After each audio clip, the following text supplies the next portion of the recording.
Hello, and everyone, and welcome to NCYC 101. I'm here with Kevin Feyen, who will be helping us or guiding us through the conversation today. Kevin, could you introduce yourself and then maybe just tell us who you are, where you're from, and maybe how long you've been doing NCYC for? Awesome. So my name is Kevin Feyen. I'm Diocesan Director of Youth and Young Adult Ministry for the Archdiocese of Dubuque, which is in Iowa, which is a state in the middle of the United States, just west of the Mississippi, in case you've never heard of it. I've been doing NCYC since 2005. So when I was hired into this position, I was from a small parish in Northeast Wisconsin, and our diocese had a reasonable delegation of about 60 people. They told me when I got this job that I'd have to take a delegation to NCYC, and I thought that's not a problem. Got down here and realized that the Archdiocese of Dubuque had a history of bringing 600 people. So that became a pretty serious focus for us, and the rest is history. So we've been exploring the best ways to serve our people in regards to this conference and other things too. So it's not just like this is applicable only to NCYC, but our experience with NCYC has been pretty strong. It's been kind of like a strong identity for us. So here we are at NCYC behind me. So that's my story. So I've been doing this for almost 20 years. Dang.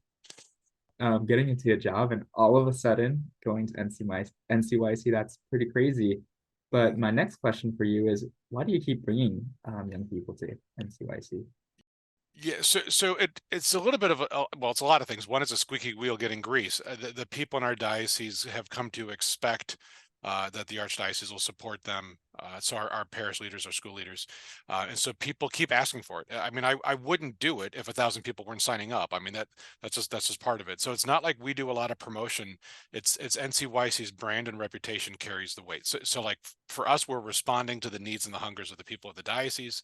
But it's more than that. I mean, we've always done the analysis at the end. Is this worth our time and energy?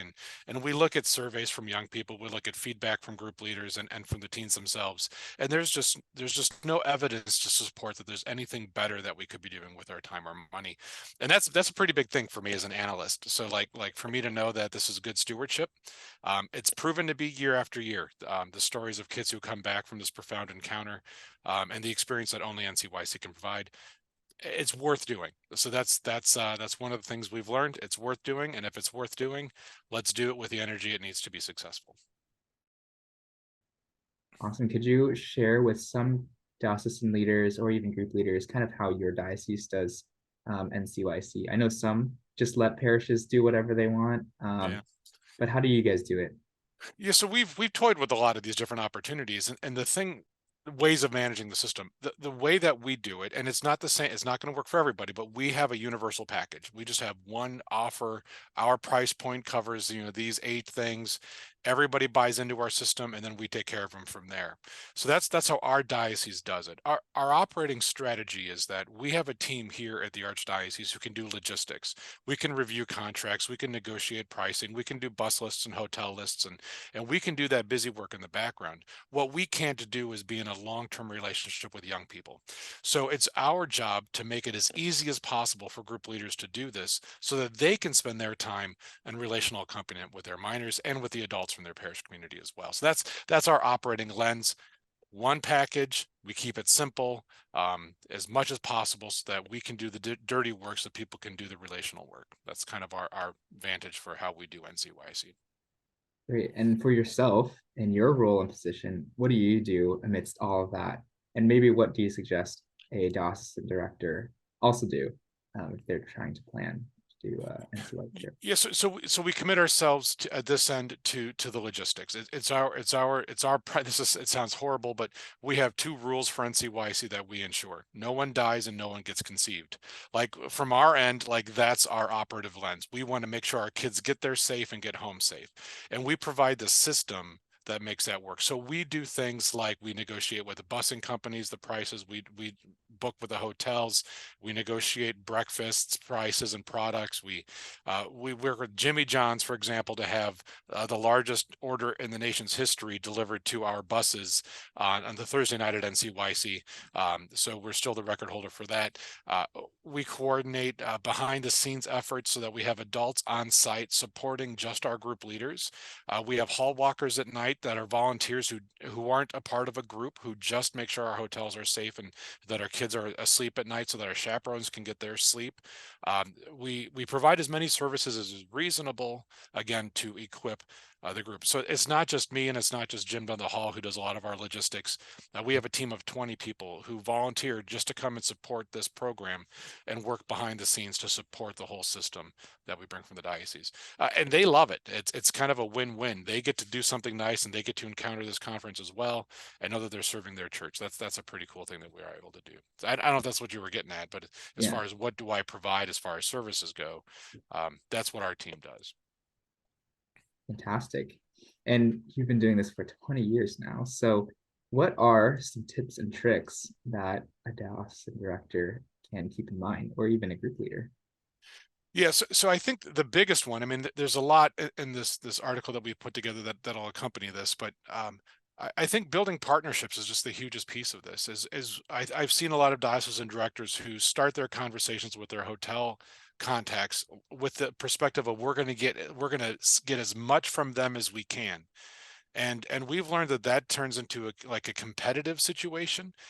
We understand the hotel needs to make money, and we understand that they want our kids to behave because they've got other guests too. And we're going to work together so that we have a positive experience with them. And just that lens of how do we partner in this experience together, it just really lifts everybody to the cause and to the mission. So we've done that with our bus drivers. We've done that with our hotel contacts. We've done that with our adult group leaders, that we understand that we're all in partnership together on this. That's a big one, I think.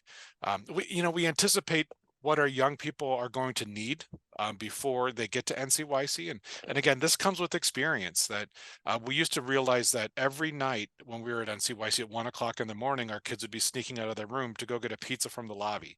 And like, if we could preempt that, why don't we have pizzas delivered at 11 o'clock en masse? Like, everybody who wants a slice can get it. It's easier for us to do that in bulk order. It's easier for the kids to have that experience together, and then they get better sleep. So just anticipating those kind of things really makes a big difference too.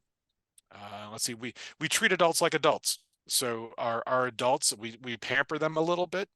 We spend more on the adults who go as part of our budget than our kids, because we understand that the strength of this program in the long term is going to be the adults who are accompanying our young people. So we do that investment. We allow a lot of flexibility. It's frustrating on our end, but if a group leader wants to make a commitment, has to make a payment, they want to be careful in doing that if there's no flexibility. So we've learned that as soon as we made things more flexible, group leaders started swinging for the fences and inviting more people to the experience because they knew that there was some built-in flexibility to that. We commit ourselves to staying ahead of the game. We work well in advance of the conference, like it's, what is it, January, and we're already kind of well down the path of putting together our plan for this conference coming up in November.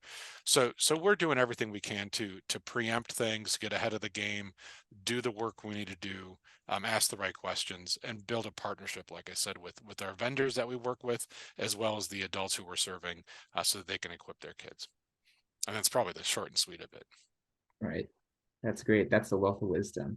I'm sure after this video, if watching this video, people can tap into you if they need to. Oh, I get calls all the time. So like it's one of my highlights of my week. If somebody calls and says, look, I'm starting to build a delegation and I don't know what I need to know. And what one of the advantages that gives to me is that I've heard not only what our solutions are, but what other dioceses are doing too. So like what we do might not work in a different situation, but there's other people who are like you who've tried different things, and there's a lot of creative ways to address any kind of a large group trip like this. So as soon as you have more than a minivan full of people, it becomes a logistical concern, and those are experiences that I've had, and I'm happy to talk and share and process through with anybody about what their solution could be. Well, thank you again, Kevin, for your experience and your wisdom and your openness to also helping others get to NCYC as well. That's what we do. If you're interested in NCYC, you can always visit our website, ncyc.us. But tickets are still available. And the conference will be on November 16th to the 18th, 2023 in Indianapolis. See you then.